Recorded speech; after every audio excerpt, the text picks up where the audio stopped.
Mərhum Behçət deyirdi ki, axı dindarlığın nəyə çətindir? Ən çətini gecə namazı sayılır.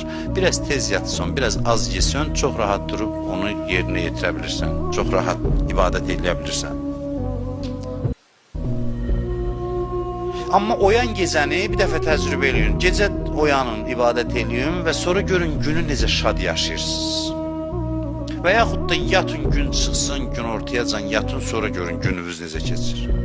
Görəcəksiniz ki, yatıb qalanın həyatı daha çətindir, tez oyananın daha rahatdır.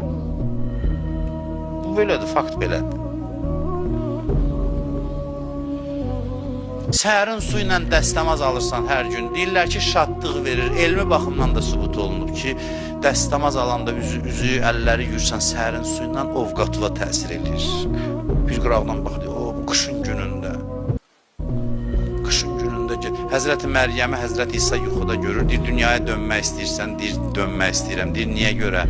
Deyir ki, anasından soruşur Həzrəti İsa. Həzrəti Məryəm deyir ki, uzun qış günlərində oruç tutub, uzun yay günlərində oruç tutub, uzun qış gecələrində soyuq su ilə dəstəmaz alıb ibadət eləmək üçün. Qıraqdan baxanda çətin görünür. Müstəhəbdir deyir, dəstəmaz suyu sərin su olsun, isti su olmasın.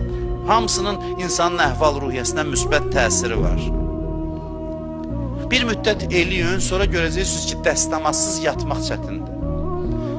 Adam yerinə girir, deyir ki, nəsə çatışmır, belə yatmaq olar. Adam dəstəmazsız yerinə girər, yatmağa. Xoş olmur adam üçün. Çətin olur, sözün əsl mənasında. Dəstəmazsız yaşamaq çətin olur. Adam daim dəstəmazda olun, bir müddət sonra görəcəksiniz ki, dəstəmazsız elə bil ki, nəsə ləzzət eləmir yaşamaq, nəfəs almaq. Çünki sən ki, müqəddəs yerlərə gedəndə dəstəmaz almırsan, Allah deyir, həyatı o qədər sev ki, həyatın hər dəqiqəsi müqəddəs say ki, onu dəstəmazda yaşayasan. Xoş yaşayasan. Və zinətən limən təcəllələ buyurur ki, din zinətdir, özünü oyla bəzəyənlər üçün. Baxışımızı gələk düzəldək.